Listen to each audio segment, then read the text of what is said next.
Huku akijiri baada ya viongozi wa mrengo wa ODM walinda wananchi unaoongozwa na Edwin Sifuna kukita kambi kwenye barabara ya Namanga kuongoza kauli mbiu ya one term, wachanganuzi wa kisiasa wamehitaja hatua hiyo kuwa sababu ya Sifuna kutaka kuendelea kusalia kwenye chama cha ODM.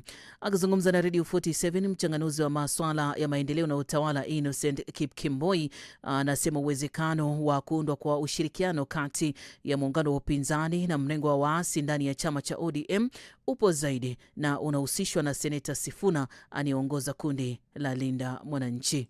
Ni mwanzo mkoko unaalika maua, kwa sababu lazima waanze kujipanga so that hii movement yao accumulate into a political party. Na political party hao wako katikati, wanashindwa tukijiunga na upinzani tuko taabani, tukijiunga na opposition tuko taabani, tukianzisha chama chetu sisi wenyewe tuko taabani. And that is unaona wana ufuasi mkubwa sana, kwa maana watu wanaona wana ile kitu inaitwa sympathy. Wakenya wanapenda kukuwa na sympathy sana, wakiona kwamba wewe ni kama umefinyiliwa, wanapenda sana kukaa upande wako. So itabidi ya kwamba Sifuna afikie mahali ambapo ata make a decision, either aingie opposition rasmi, either aunde chama chake rasmi pamoja na marafiki zake kina Babu Owino, ama either pia amue hata kujiunga na serikali.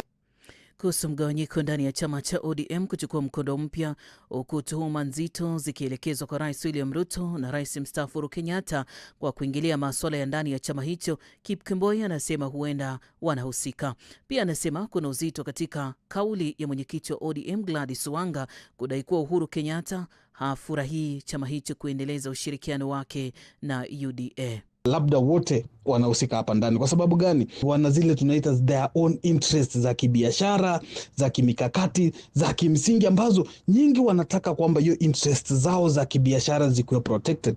Mti unakatwa upande wa chini. Sasa Ruto ndio hako juu ya mti na Uhuru ako chini akikata. Ruto angetaka kuenda na ODM yote ingewezekana. Ni the 1% ya wale watu ambao wanaitwa elite wenye wana pesa mingi sana na wanaona kwamba kwa nini ama nchi haiwezi ikaongozwa bila their input. Ya pili, ukiangalia Ruto, yeye anaona ya kwamba anaweza ipoteza.